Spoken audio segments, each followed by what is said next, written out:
Work और energy एक दूसरे के साथ रिलेट करते हैं। तो इस पैराग्राफ में बस हमने ये समझा है कि एक मैन जिसने लोड उठाया हुआ है और वो मूव कर रहा है, अगर मूव कर रहा होगा तो वर्क डन होगा। लेकिन अगर वो लोड उठाया हुआ है सर पे लेकिन मूव नहीं कर रहा, फिर इस केस में वर्क डन नहीं होगा। और ये पढ़ा है कि वर्क और एनर्जी एक दूसरे के साथ रिलेट करते हैं, और देखेंगे कि दोनों के यूनिट भी सेम होंगे, दोनों स्केलर क्वांटिटीज़ हैं। शुरू करते हैं वर्क वाला टॉपिक। तो ये बेसिकली एक लॉन्ग क्वेश्चन है कंप्लीट, इसमें शॉर्ट क्वेश्चन भी 3-4 आने हैं। तो इसको स्टार्ट कैसे करना है, लॉन्ग क्वेश्चन को आपने इधर एक्सप्लेन की हेडिंग दे देनी है, एक्सप्लेनेशन।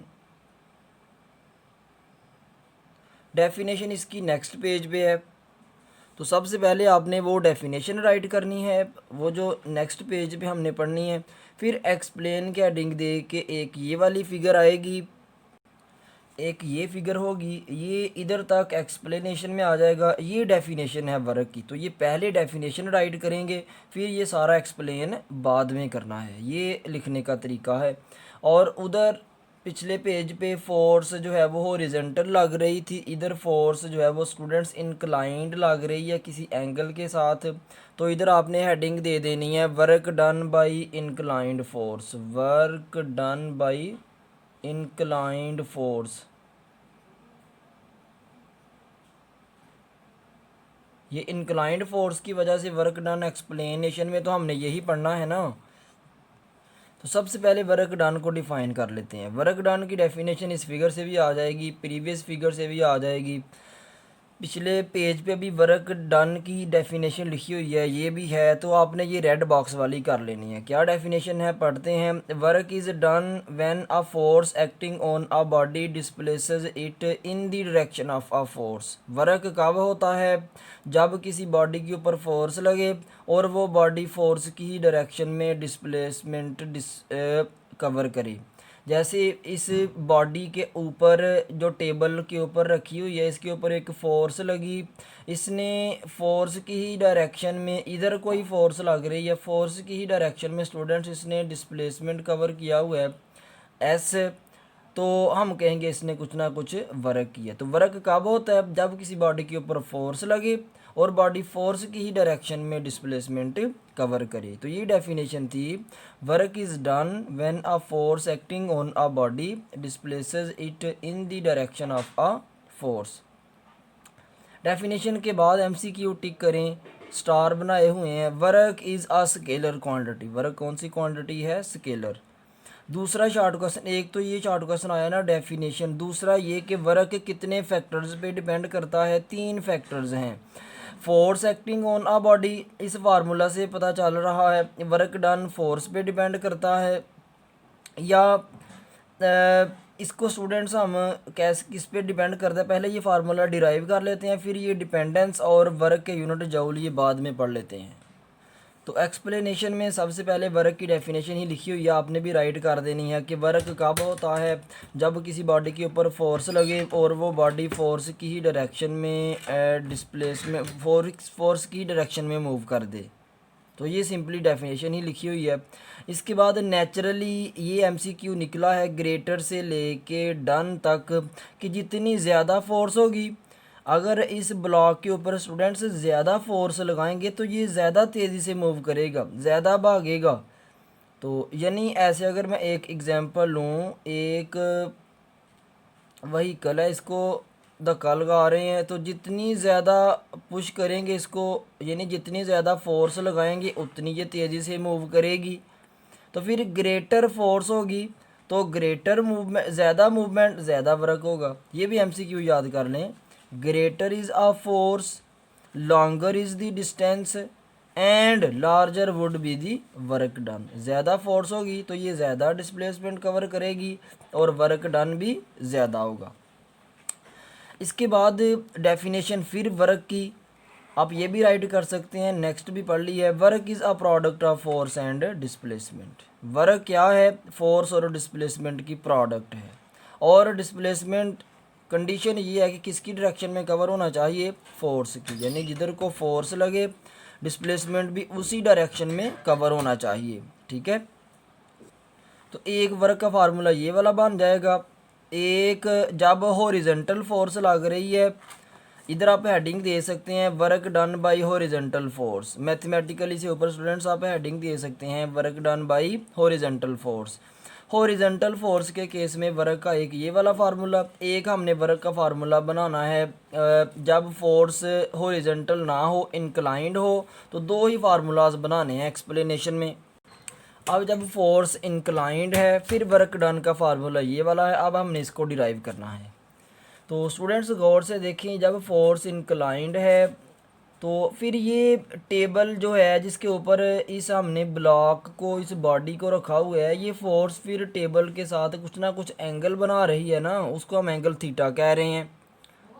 अब जब हमें पता है फोर्स इंक्लाइंड हो, चैप्टर 4 में पढ़ चुके हैं रेजोल्यूशन ऑफ फोर्सेस वाले टॉपिक में, इसके बाद determination of a force from its perpendicular components, तो उधर हमने फोर्स को कंपोनेंट्स में रिजॉल्व किया था कब, जब फोर्स इंक्लाइंड लग रही हो, थोड़ी सी टेढ़ी लग रही हो। तो इस फोर्स को भी दो कंपोनेंट्स में रिजॉल्व करेंगे। फोर्स का एक्स एक्सिस के अलॉन्ग कंपोनेंट आ जाएगा एफ एक्स, और फोर्स का वाई एक्सिस के अलॉन्ग कंपोनेंट आ जाएगा एफ वाई, जो उन्होंने इधर शिफ्ट करवा दिया हुआ है। तो दो कंपोनेंट्स बन गए फोर्स के।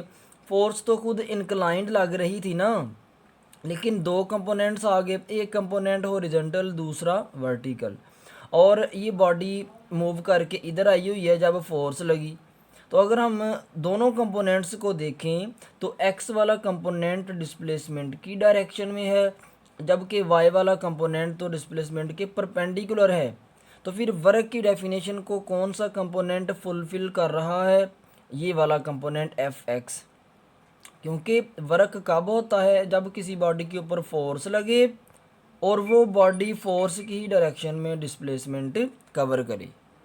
तो फिर इसी कंपोनेंट की वजह से वर्क डन हो रहा होगा। इस वाई कंपोनेंट की वजह से स्टूडेंट्स वर्क डन कितना होगा, फिर ज़ीरो होगा, क्योंकि ये तो डेफिनेशन को फुलफ़िल नहीं कर रहा। जैसे ही दो कंपोनेंट्स बने थे, लेकिन हमने देखा कि एक्स वाला कंपोनेंट ही पैरेलल है डिस्प्लेसमेंट की डायरेक्शन के, फिर वर्क का जो प्रीवियस फार्मूला पड़ा है W is equal to F S, उधर एफ इधर को लग रही थी और एस दोनों को मल्टीप्लाई करवा दिया, इधर एफ एक्स इधर को लग रहा है और एस दोनों को मल्टीप्लाई करवाएंगे, एफ एक्स मल्टीप्लाई एस करवा दिया। एफ एक्स इसकी वैल्यू होती है एफ कॉस थीटा, डिराइव की हुई है चैप्टर 4 में, उधर डिटेल में पढ़ा था स्टूडेंट्स। तो एफ एक्स की जगह पे एफ कॉस थीटा पुट कर दिया, फिर एस को स्टार्ट पे ले आए, बन गया W is equal to F S cos of theta. तो ये स्टूडेंट्स वर्क का दूसरा फार्मूला बन गया। इसी फार्मूला से अब दूसरा शॉर्ट क्वेश्चन आएगा कि वर्क कितने फैक्टर्स पे डिपेंड करता है, फोर्स पे, डिस्प्लेसमेंट पे, और फोर्स और डिस्प्लेसमेंट दोनों के दरमियान एंगल पे। यानी अगर इधर को डिस्प्लेसमेंट कवर हो रहा है, फोर्स लग रही है इधर को एफ, तो वर्क फोर्स पे भी डिपेंड करता है, ज़्यादा फोर्स होगी तो ज़्यादा वर्क डन, ज़्यादा डिस्प्लेसमेंट होगा तो ज़्यादा वर्क डन, एंगल पे भी वर्क डन डिपेंड करता है। तो ये तीन फैक्टर्स हैं, force acting on a body, displacement of the body and angle between them. दो शॉर्ट क्वेश्चन हो गए और ये कंप्लीट लॉन्ग क्वेश्चन भी पढ़ लिया। इसके बाद यूनिट ऑफ वर्क, यूनिट इसकी एसआई यूनिट वर्क का जूल है, ये साइंटिस्ट का नेम है। जिस तरह न्यूटन ने कॉन्सेप्ट दिया फोर्स का, फोर्स के यूनिट न्यूटन है, इसी तरह जूल ने कॉन्सेप्ट दिया, साइंटिस्ट का नेम है स्टूडेंट्स वर्क का, इसलिए वर्क का यूनिट जूल है। दूसरे यूनिट भी हैं वर्क के, न्यूटन मीटर। ये न्यूटन मीटर कहाँ से आते हैं, फार्मूला से, फोर्स के यूनिट न्यूटन, डिस्प्लेसमेंट के मीटर, वर्क के जूल। तो इसी फार्मूला से ये फार्मूला बना दिया हुआ है, 1 जूल किसके इक्वल होता है, 1 न्यूटन और 1 मीटर की, 1 न्यूटन मल्टीप्लाई 1 मीटर की। दो यूनिट हैं वर्क की, जूल भी और न्यूटन मीटर भी। जिस तरह चैप्टर 4 में पढ़ चुके हैं, टार्क के यूनिट भी न्यूटन मीटर थे, क्योंकि उसका फार्मूला था टार्क का, tau is equal to F multiply L. तो इधर हमने पढ़ लिया वर्क के यूनिट भी न्यूटन मीटर हैं, ठीक है, और जूल भी, लेकिन ऐसा यूनिट जूल है। तो ये यूनिट भी हो गए। अब यूनिट जूल की डेफिनेशन, ये भी शॉर्ट क्वेश्चन अलग से आ जाता है कि वर्क का यूनिट जूल है, उसकी डेफिनेशन क्या है। तो ये डेफिनेशन आपने राइट करनी, क्या है डेफिनेशन है। अगर गौर से देखें तो 1 जूल वर्क कब होगा, जब बॉडी के ऊपर कितनी फोर्स लग रही हो, 1 न्यूटन, और वो कितना डिस्प्लेसमेंट कवर करे, 1 मीटर। यानी एक बॉडी जिसके ऊपर अगर फोर्स लगे 1 न्यूटन और वो डिस्प्लेसमेंट कवर करे 1 मीटर, फिर हम कहते हैं कि इसने कितना वर्क डन किया है, 1 जूल। अब डेफिनेशन पढ़ते हैं। The amount of work is 1 joule when a force of 1 newton displaces a body through 1 metre in the direction of force. तो ये जूल की डेफिनेशन थी। 1 जूल इसके इक्वल होता है, जूल स्मॉल यूनिट है, वर्क का बड़े यूनिट्स हैं स्टूडेंट्स, किलो जूल और मेगा जूल। किलो प्रीफिक्स है, मेगा आल्सो प्रीफिक्स है। तो ये था हमारा टॉपिक वर्क। नेक्स्ट वीडियो में फिर एनर्जी वाला टॉपिक पढ़ेंगे। अल्लाह हाफिज़।